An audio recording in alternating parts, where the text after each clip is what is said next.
తిరుమైచూర్ లలితాంబికాదేవి ఆలయము. ఈ ఆలయము వేదాలంత శక్తివంతమైన లలితా సహస్రనామ ఆవిర్భావం ఇక్కడే జరిగిందని చెప్తారు. అదృశ్య రూపంలో ఉండే జగత్తును ఆపదల పాలు చేసిన బండాసురుణ్ణి వధించిన తర్వాత దేవి మనోన్మణి పేరుతో ఇక్కడ అవతరించింది.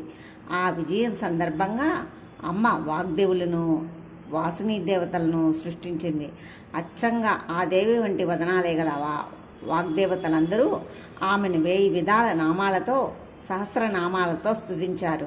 ఈ దేవి సహస్రనామ స్తోత్రం ఒక్క హయగ్రీవునికి మాత్రమే తెలుసు ప్రారంభంలో. తర్వాత కాలంలో ఆయన తన ప్రియ భక్తుడైన అగస్త్య మహామునికి దానిని ఉపదేశించారంట. ఆ స్తోత్రం తెలుసుకున్న ముని అటువంటి తల్లి దర్శనం పొందేందుకు స్వామిని ప్రార్థిస్తే ఆయన తిరుమైచూర్ వెళ్ళమని ఆదేశించారంట. భార్య లోపాముద్రతో సహా అగస్త్య మహర్షి అక్కడికి వెళ్ళి భక్తితో శ్రీ లలితాదేవిని సహస్రనామాల స్తోత్రంతో సేవించారు. చివరలో అమ్మవారు వారికి నవరత్నాల రూపంలో ప్రత్యక్షమైంది. తక్షణమే అగస్త్య మహర్షి మాతా ఓం జయ శ్రీ లలితాంబికే అనే పదాలతో ప్రారంభమయ్యే శ్రీ లలిత నవరత్నమాలను రచించారంట. ఈ నవరత్నమాలను అనుదినము భక్తి శ్రద్ధలతో పఠించి దేవిని కొలిచిన వారికి దివ్యశక్తులు కలుగుతాయని, ఎల్లప్పుడూ శుభభక్తులుగా ఉంటారని చెప్పబడింది. ఇక్కడ జరిగిన ఒక సంఘటన ఒక ఉదాహరణగా చెప్పుకుంటారు. బెంగళూరుకు చెందిన ఒక భక్తురాలు 35 సంవత్సరాలుగా ప్రతిరోజు లలితా సహస్రనామం పారాయణం చేస్తుండేది. ఒకనాడు ఆమెకి అమ్మవారి కలలో వచ్చి తనకు అన్ని ఆభరణాలు ఉన్నాయని, కాలి అందెలు మాత్రం లేవని, వాటిని తెచ్చి పాదాలకు అలంకరించమని ఆదేశించింది. కలలో నుంచి తనకు కనిపించిన అమ్మవారు ఎవరో తెలియదు, ఎక్కడ ఉంటారో తెలియదు. ఆమె ఆ అమ్మవారి కోసం ఎన్నో పుణ్యక్షేత్రాలు తిరిగింది, కానీ ఆ అమ్మవారు ఎవరో తెలుసుకోలేకపోయింది. కొన్ని దినముల తర్వాత ఒక మిత్రుల ఇంటికి వెళ్ళిన ఆమెకి ఒక పత్రికలో అమ్మవారి మొహం కనిపించింది. అప్పుడు ఆమె ఆనందానికి అవధులు లేవు. ఆ పత్రిక ద్వారా ఆ అమ్మవారు తిరుమైచూరులో వెలిసిన లలితాంబిక అని తెలుసుకున్న అక్కడ అర్చకునికి తన స్వప్న వృత్తాంతాన్ని వివరిస్తూ ఒక లేఖ రాసింది.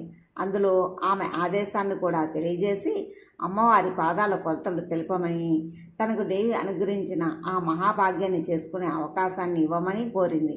ఆ అర్చకుడు తాను జగదంబకు పూజలు, అభిషేకాలు నిర్వహిస్తున్నామని, అమ్మవారికి అందులో అవసరం లేదని, అలంకరించడానికి వీలు కాదని చెప్పారు. కానీ ఆమె తనకు తోచిన విధంగా అందెలు తయారు చేపించి తీసుకొని వచ్చి అమ్మవారికి ఇస్తే, అమ్మవారికి అందెలు పెట్టడానికి వీలుగా అమ్మవారి పాదంలో రంధ్రాలు ఉన్నాయంట. అలా అమ్మవారికి అలంకరించారు. తర్వాత వడ్డానం, చేతులకు గాజులు అలాంటివన్నీ ధరింపజేశారు. శ్రీ లలితా సహస్రనామాల్లో అమ్మవారిని అభివర్ణించినట్టుగా సర్వాలంకరణ భూషితంగా ఆమె దర్శనమిచ్చి తరింపజేసింది. ఈ సంఘటన 1999లో జరిగింది. నేటికి భక్తులు బంగారు, వెండి అందెలను ఆ తల్లికి సమర్పించుకుంటున్నారు. ఈ ఆలయంలో ప్రతి సంవత్సరం 3 సార్లు ప్రత్యేక పూజలు చేస్తారు. వైశాఖ పౌర్ణమి నాడు, విజయదశమి నాడు, మాసి అష్టమి రోజు అమ్మవారికి నైవేద్యం సమర్పించి చక్ర పొంగలి మీద 3 డబ్బాల నేతిని గుమ్మరించి ఆ నేతిలో అమ్మవారి ముఖంను చూచేటట్లు ఏర్పాటు చేస్తారు. ఎక్కడెక్కడి నుండో భక్తులు వచ్చి ఆ రోజు అమ్మవారిని దర్శించుకుంటూ ఉంటారు. మేము అనుకోకుండా వెళ్ళిన రోజు మాసి అష్టమి అవడం మా పూర్వజన్మ సుకృతం. మేము కూడా అమ్మవారిని కనులారా దర్శించుకున్నాము. ఎంతైనా అమ్మవారు జగజ్జనని